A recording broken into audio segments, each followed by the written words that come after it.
Hi guys, Mike Ford here from Back to Balance. Today I'm going to be talking to you about exercising, why it's useful, a few techniques, a few things to focus on in terms of what you're doing when you're exercising, some things to avoid, and also how to begin to implement it into your lifestyle. Obviously a lot of us don't have time for exercising.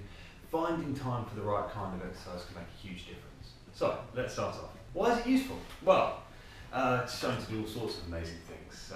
It affects cardiovascular fitness, it improves your ability to balance and so limits fall risk.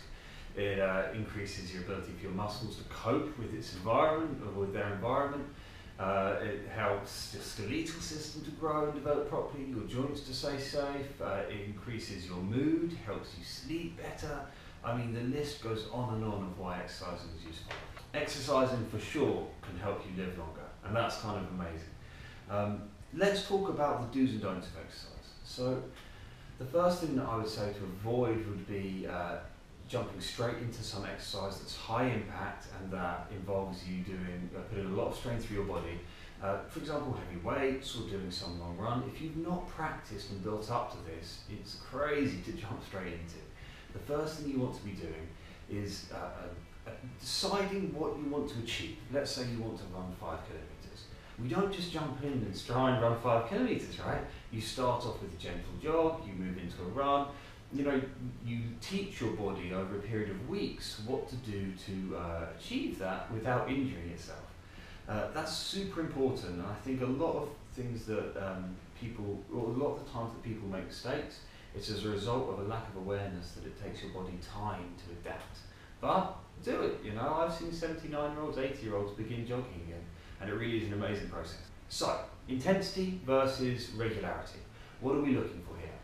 The first big thing is it's much better to do lots of little periods of exercise throughout the week than it is to do one gigantic period. You know, 2 hours of weightlifting is not the same as 20 minutes a day. 20 minutes a day, your body has time to adapt and heal.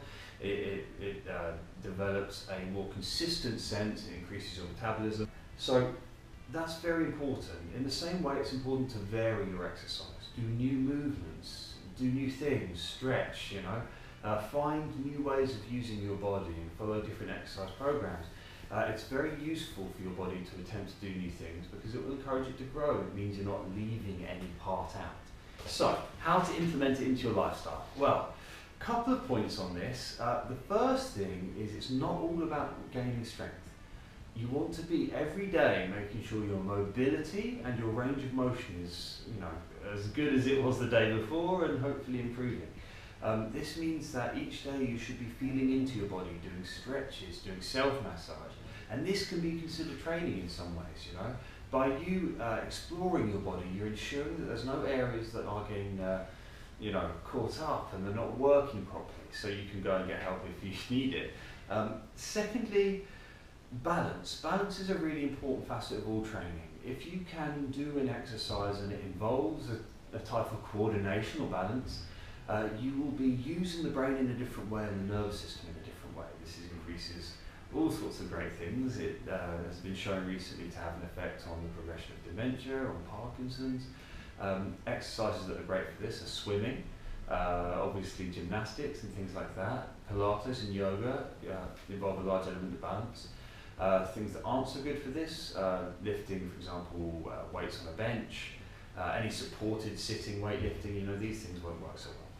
What I tend to recommend is if you can fit 20 minutes in, once or twice a day, of just stretching, relaxing, maybe doing some squats, some lunges, some press-ups, body weight exercise, you can begin to develop a habit and a routine that you can progress and build into really a good fitness schedule.